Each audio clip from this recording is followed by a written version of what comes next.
माननीय अध्यक्ष जी, मेरे इस प्रश्न को पूछने का उद्देश्य आलू किसानों की समस्याओं को उजागर करने के साथ ही सरकार द्वारा उनके निदान हेतु किए जा रहे प्रयासों की जानकारी सदन के पटल पर लाना था। कौन सुनेगा?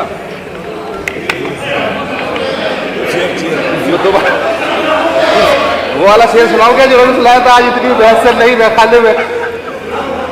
मैं माननीय अधिष्ठाता महोदय आपका शुक्रगुजार हूं कि मुझे ये प्रश्न पूछने का मौका मिला। मेरे इस प्रश्न को पूछने का उद्देश्य आलू किसानों की समस्याओं को उजागर करने के साथ ही सरकार द्वारा उनके निदान हेतु किए जा रहे प्रयासों की जानकारी सदन के पटल पर लाना था।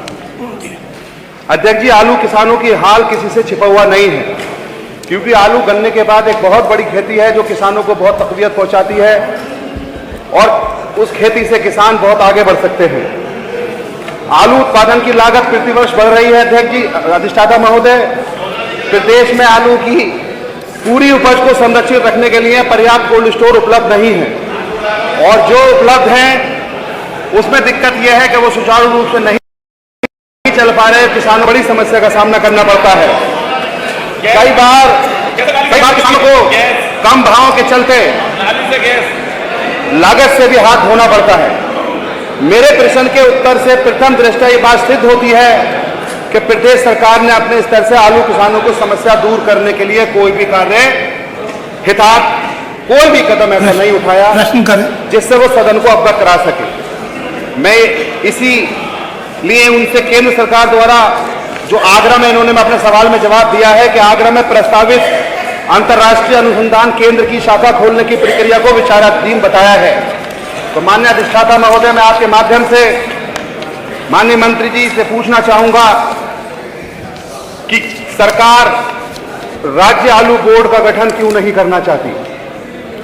और मेरा दूसरा प्रश्न यह है अध्यक्ष जी, क्योंकि गुजरात में आपने देखा होगा, गुजरात की बात करते हैं कि गुजरात में दूसरा प्रश्न पूछिए। जो ये लोग किराया भाड़ा देते हैं उससे किसानों को काफी बड़ा फायदा होता है। तो माननीय अधिष्ठाता महोदय, मैं आपके माध्यम से यह पूछना चाहता हूं, आलू किसान खास तौर पर संभल और बिलारी में काफी बड़ी संख्या में हमारे यहाँ खेती होती है। तो माननीय अधिष्ठाता महोदय, आपके माध्यम से पूछना चाहता हूं कि उत्तर प्रदेश की सरकार आलू किसानों को गुजरात सरकार की भांति किराया भाड़ा जैसा अनुदान क्यों नहीं देना चाहती।